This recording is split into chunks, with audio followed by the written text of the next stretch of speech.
Hello friends, welcome to Chennai to Mangalore friends. இன்றைக்கி நம்ம சேனலில் என்ன பார்க்க போகிறோன்னா, ஒரு ஈவினிங் ஸ்நாக் தாங்க, பிரெட் பக்கோடா. எப்படி செய்யலாங்கிறத பார்க்குறதுக்கு முன்னாடி நீங்கள் இன்னும் நம்ம சேனலை சப்ஸ்கிரைப் பண்ணலைன்னா சப்ஸ்கிரைப் பண்ணிக்கோங்க. கூடவே வர பெல் பட்டனையும் கிளிக் பண்ணிக்கோங்க. வாங்க எப்படி செய்யலாங்கிறத பார்க்கலாம். ஃபஸ்ட்டு ஒரு பவுலில் பிரெட் எடுத்துக்கலாம். பிரெட் எடுத்து இந்த மாதிரி பிச்சு போட்டுக்கலாம். நான் இன்னைக்கு 5 பிரெட் ஸ்லைஸ் எடுத்திருக்கேன். அதை இந்த மாதிரி உதுத்து விட்டுக்கிறேன்.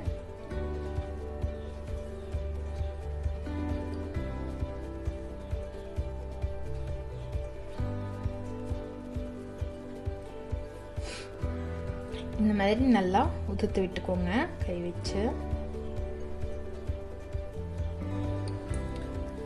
பிரெட்டை இந்த மாதிரி உதுத்து விட்டதுக்கு அப்புறமா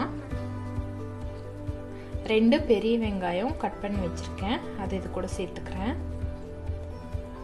உங்களுக்கு எப்படி வேணுமோ அந்த மாதிரி கட் பண்ணிக்கோங்க. நீள நீளமாக வேணும்னா நீள நீளமாக கட் பண்ணிக்கோங்க. நான் குட்டி குட்டியாக கட் பண்ணியிருக்கேன்.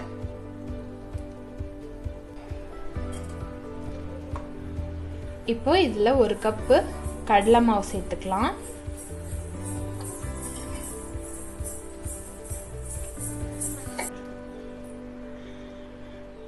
ரெண்டு டேபிள் ஸ்பூன் அரிசி மாவு சேர்த்துக்கலாம்.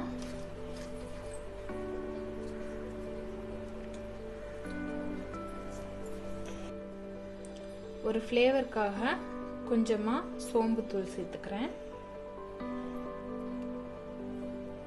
சோம்பு தூள் சேர்த்துக்கிட்டா இந்த பக்கோடா சூப்பரா இருக்குங்க. அதோட ஃப்ளேவரே தனி.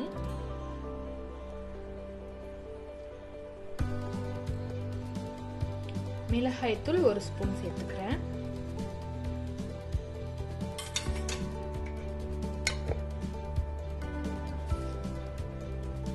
தேவையான அளவு உப்பு சேர்த்துக்கலாம்.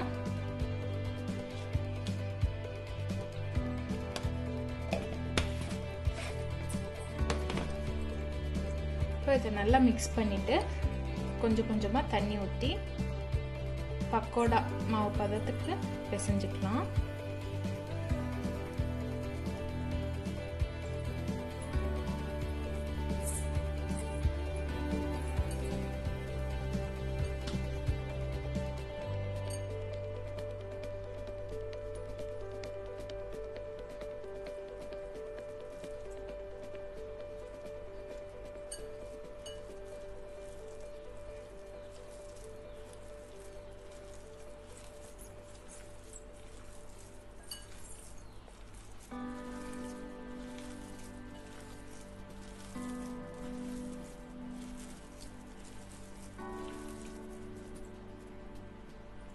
கொஞ்சமாக தான் தண்ணி ஊற்றிருக்கேன். இந்த அளவுக்கு இருந்தாவே போதும். இப்போ இதில் கொஞ்சமாக கருவேப்பிலை சேர்த்துக்கலாம்.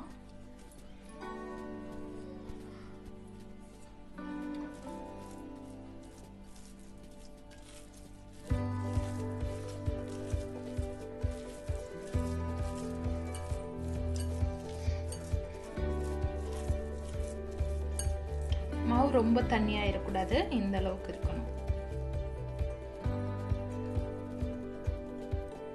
இப்போ எண்ணெய் அடுப்புல வச்சு சூடு பண்ணிக்கலாம்.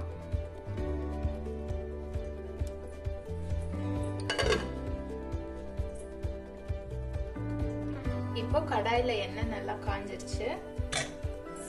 இப்போ நம்ம மாவு எடுத்து கொஞ்சம் கொஞ்சமா பக்கோடா மாதிரி போட்டுக்கலாம்.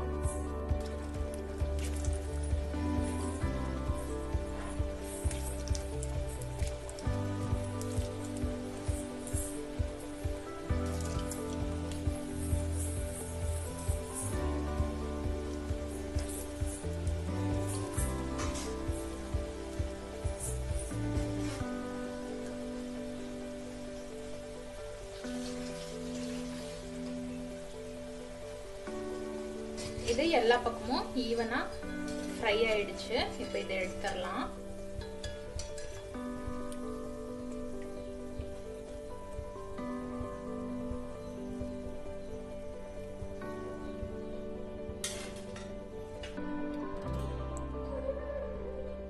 பிரெட் பக்கோடா சூப்பராக ரெடி ஆயிடுச்சு. நீங்களும் இதே மாதிரி உங்கள் வீட்டில் ட்ரை பண்ணி பாருங்கள். ஈவினிங் டைமில் காஃபி டீ கூட வச்சு சாப்பிட்றதுக்கு சூப்பரான ஸ்நாக். நீங்களும் வீட்டில் ட்ரை பண்ணி பாருங்கள்.